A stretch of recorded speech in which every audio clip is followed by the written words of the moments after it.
Citizen Kane follows the story of Charles, or Charlie Foster Kane, played by the film's own writer and director Orson Welles himself, who quickly says Rosebud before dying. A reporter seeks answers in regards to his strange final word, and then we flash back and forth through time before Tarantino made it cool. We see him interviewing family and friends, showing incredible events that happened during his life. Kane was quickly sent away from his parents at a young age to get a better education after a gold mine was discovered on his parents' property. He then grew up to become a journalist who manipulated the truth in order to sell papers. Just like any news outlet then, really. Hollywood had actually shown interest in Orson Welles as early as 1936, where he turned down 3 scripts from Warner Brothers, and a year later he turned down offers, one of which was a role in Wuthering Heights. Although the possibility of making huge amounts of money in Hollywood greatly attracted him, he was still totally, hopelessly, insanely in love with the theatre, and it is there that he had every intention of remaining to make his mark. You're right, Mr. Thatcher. I did lose $1 million last year. I expect to lose $1 million this year. But then this film will become the greatest ever and will be sorted for life. Isn't it wonderful? After CBS aired a War of the Worlds broadcast on Welles' own show, the Mercury Theatre on the Air, he was convinced to go over to Hollywood with a really generous contract. The studio, RKO Pictures, believing that he would attract mass attention. Fortunately, this was absolute perfect timing because Welles hit a financial slump after his 2 plays, Five Kings and The Green Goddess, were complete disasters. Originally, he just wanted to spend 3 months in Hollywood to pay off his debts and fund his next season, but upon arriving on July the 20th, 1939, he called the movie studio the greatest electric train set a boy could ever have. I was just joking. The contract given, which is now historically famous in the world of film, meant Orson Welles would act in, direct, produce and write 2 feature films, and he also had complete artistic control of both movies as long as the budget did not exceed $500,000. The studio could not use any footage until Welles showed it to them himself, and they could make no cuts without his permission either. So basically they were his bitch. You better go down and tell them. He could develop the story himself without any interference, hand-pick his own cast and crew, and have the rights to the final cut. It was a dream come true. However, the first 5 months were just spent trying to get the project underway, but failing. They were laying bets over on the RKO lot that the Orson Welles deal would end up without Orson ever even doing a picture there. The first picture was to be Heart of the Darkness, shot entirely in first person with a handheld camera, a concept completely alien at the time, but it never reached production as it cost 50 grand too much. Welles would then begin working on what is supposedly the greatest movie of all time, Citizen Kane. With great difficulty. In February of 1940, Welles finished 300 pages of notes for the script, passing it to Herman J. Mankiewicz to make the first draft screenplay with John Houseman supervising. They were basing the lead character on the life of William Randolph Hearst, who he knew and hated in real life, but other elements were based on Welles' own experiences and others were just completely made up out of the blue. I left him on his own finally because we'd started to waste too much time haggling. What? Yeah. This bloke won't haggle. Won't haggle? So after mutual agreements on storyline and character, Mank went off with Houseman and did his version, while I stayed in Hollywood and wrote mine. Orson combined the ideas, rearranging them, adding scenes of his own, but he was constantly accused of underplaying just how much Mankiewicz contributed to the script. At the end, naturally, I was the one making the picture. After all, who had to make the decisions? I used what I wanted of Mank's, and rightly or wrongly, I kept what I liked of my own. I'm not sorry. In fact, in that same contract, it even stated that Mankiewicz would go uncredited, which he was okay with until the film was about to be released. He suddenly fired back at Orson Welles demanding to be credited, even threatening to, ironically, get the papers involved, and even possibly going to the Screenwriters Guild to claim full credit for writing the entire screenplay himself. I don't think he knows how contracts work. What? After a long process, it was resolved and he received credit. It's always been disputed though just who wrote how much of the screenplay, the case being revived in 1971 and then again in 78. After reviewing all 7 drafts of the script, film scholar Robert L. Carringer stated, the full evidence reveals that Welles' contribution to the Citizen Kane script was not only substantial but definitive. To be fair, Welles did credit Mankiewicz for coming up with the now famous Rosebud angle. Sort of. I mean, some claim it was the name of Mankiewicz's bike when he was a kid, others claim it was the name of Orson Welles' ex-girlfriend's dog, and I swear, I am not joking here. Some even claim it was the name William Randolph Hearst gave to his mistress Marion Davis's clitoris. I'm not joking. Cinematic venom, ruining everybody's favourite movies one film fact at a time. I thought maybe somebody ought to. When it came down to casting, most of the actors were new to films, total unknowns. Welles insisted on the rehearsing beforehand, but surprisingly, this actually was not common practice at the time. He was about to change the course of film history forever. He trained us for films at the same time that he was training himself. Orson believed in good acting, and he realised that rehearsals were needed to get the most from his actors. That was something new in Hollywood. Nobody seemed interested in bringing in a group to rehearse before scenes were shot, but Orson knew it was necessary, and we rehearsed every sequence before it was filmed. When it came down to shooting, a film textbook was compiled for Orson Welles to study, but he was basically self-taught, just studying films like The Cabernet and Dr. Caligari and Stagecoach, which he admitted he watched 40 times. Does he have to? As it turned out, the first day I ever walked onto a set was my first day as a director. I'd learned whatever I knew in the projection room from John Ford. After dinner, every night for about a month, I'd run Stagecoach, often with some different technician or department head from the studio, and ask questions. How was this done? Why was this done? It was like going to school. Filming began on June the 29th, 1940, but that dastardly director tricked the studio executives, making them believe this day was actually spent on just camera tests, when in actuality he was shooting the movie early so they could get a head start. It wasn't until the end of July, the next month, when RKO greenlit the picture to officially begin production, despite Welles having already started shooting weeks earlier. Clever bastard. I guess he's fixing it up. He saved money by having so many rehearsals early that it'd need less takes during the actual filming period. Many shoots would span up to 18 hours a day, starting at 4 AM, with Orson's makeup taking possibly 4 or so hours just to apply. The contacts he had to wear were incredibly painful, denting his vision, causing him to accidentally hurt himself when he wrecks the room, which he did in one take, by the way, making his hands bleed. But I just have to say, this is unintentionally hilarious. No, I'm sorry, okay? This film is great and Orson Welles' acting is great, but for these few seconds, he looks like some fat greedy kid trying to get a chocolate bar.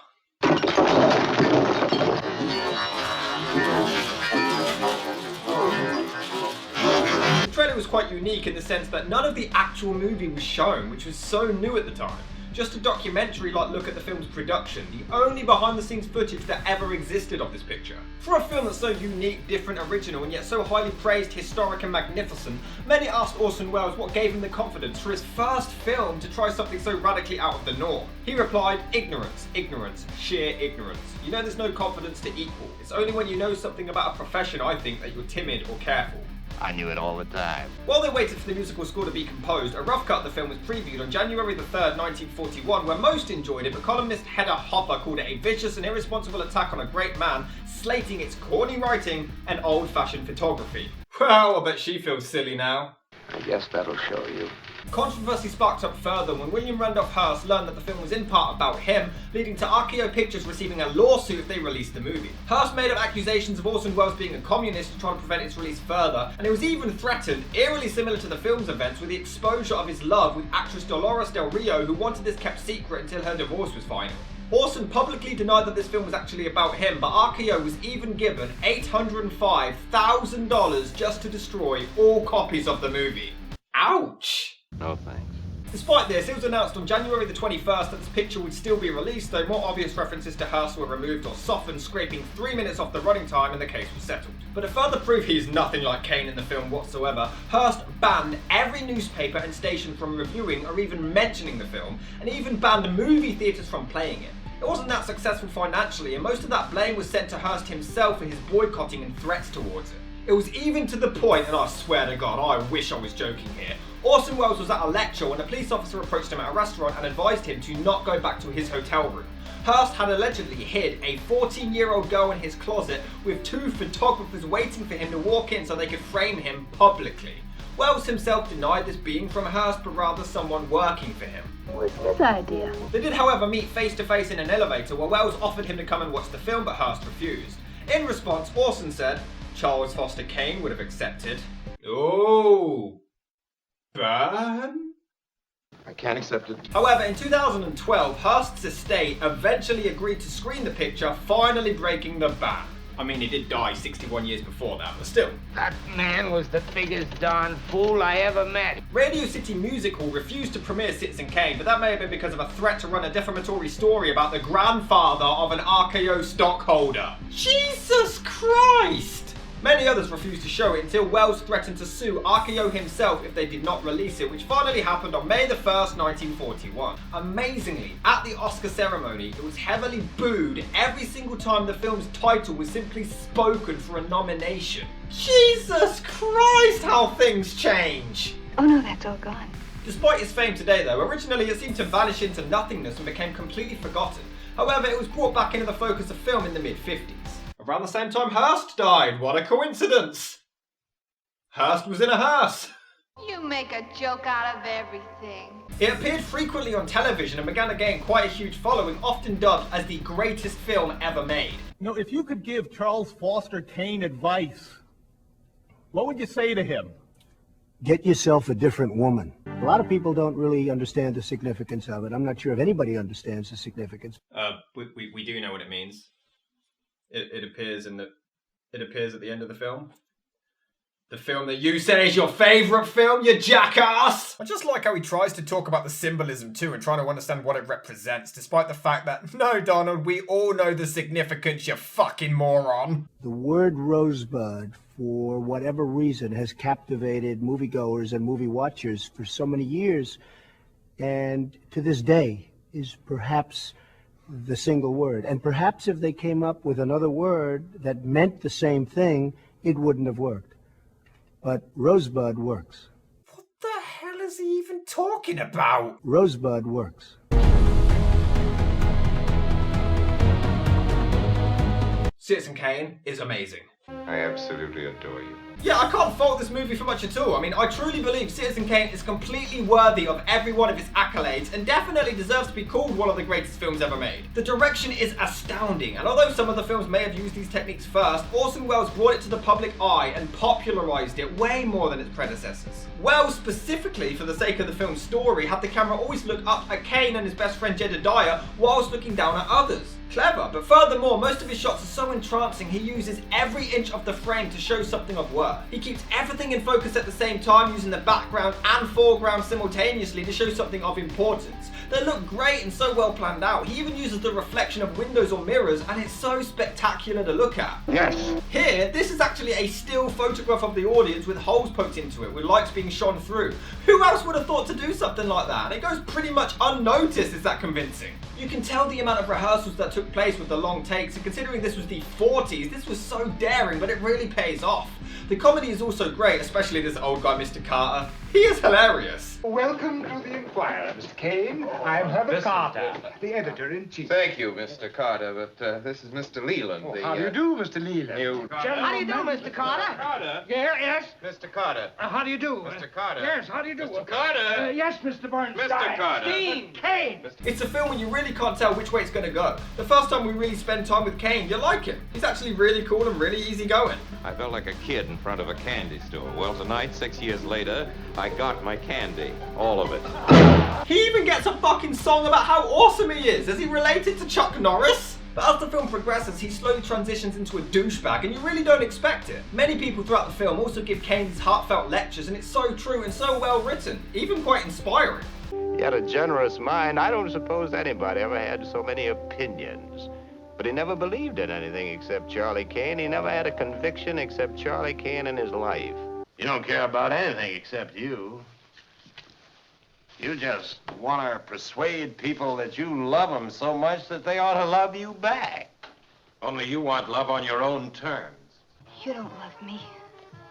You want me to love you. Sure. I'm Charles Foster Kane. Whatever you want, just name it and it's yours.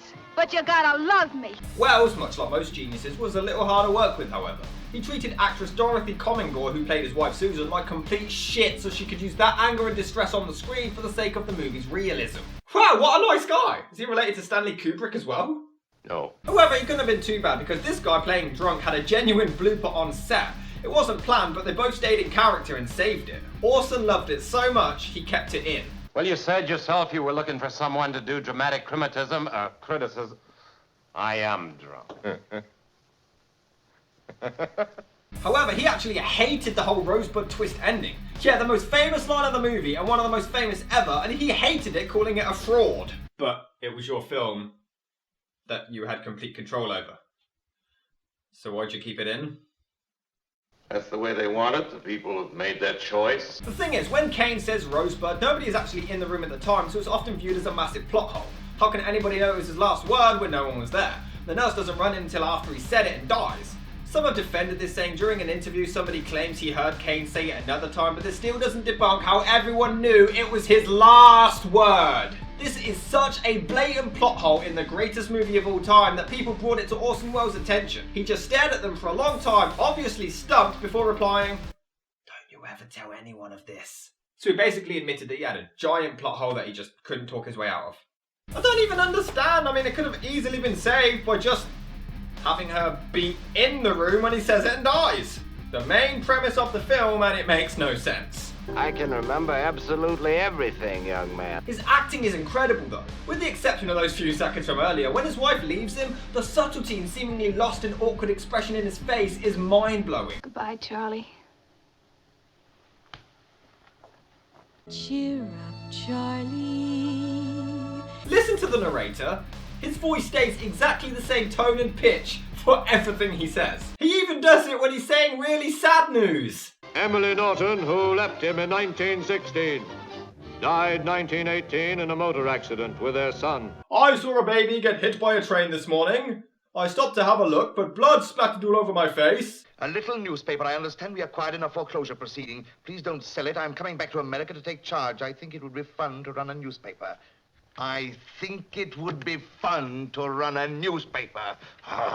What a fucking madman! So here, this guy suggests that Rosebud may have just been a girl that Kane used to date. When suggested that no guy would ever go decades without ever talking about this girl before suddenly mentioning her again on his deathbed, he comes up with this. A fella will remember a lot of things you wouldn't think he'd remember. You take me. One day back in 1896, I was crossing over to Jersey on the ferry. And as we pulled out, there was another ferry pulling in. And on it, there was a girl waiting to get off. A white dress she had on. She was carrying a white parasol. And I only saw her for 1 second. She didn't see me at all. But I'll bet a month hasn't gone by since that I haven't thought of that girl. This is why the sex offenders list was created. These are my last few moments of love. Well, if you have to go, do you have any last words before you do?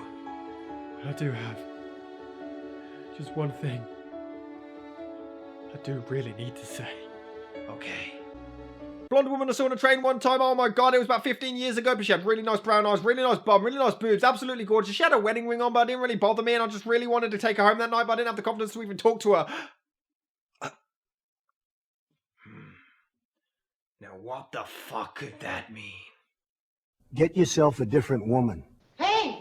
Hey, everybody! Looky out here! Let's go to the window. Was there any need for that line? Oh, let's go to the toilet. Kane's lips here aren't even moving when he speaks. That's the kind of thing we are going to be interested in from now on. Awesome work for such a perfectionist. Do you know how long you kept me waiting last night while you went to the newspaper for 10 minutes? 10 minutes? When he first meets his wife, she offers him some water to clean mud off himself, but she says it in the most slutty and seductive way ever. Said if you wanted some hot water, could get you some.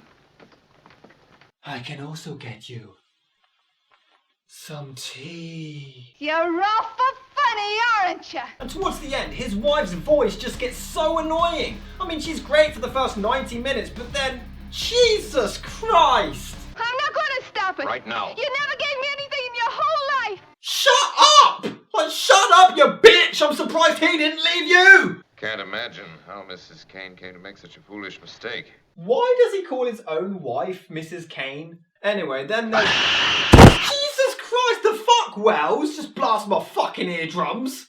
Minding my own business, you mind yours. The film has amazing sets and the musical quiet is incredible. It sets a really eerie and uncomfortable tone with its tremendously dark imagery and equally ominous dark lighting, utilising wide-angle lenses to show off the gothic sets, which fits the rest of the film perfectly. This really is an inspirational piece, and it's easy to see why it's arguably the most influential movie to have ever hit the big screen.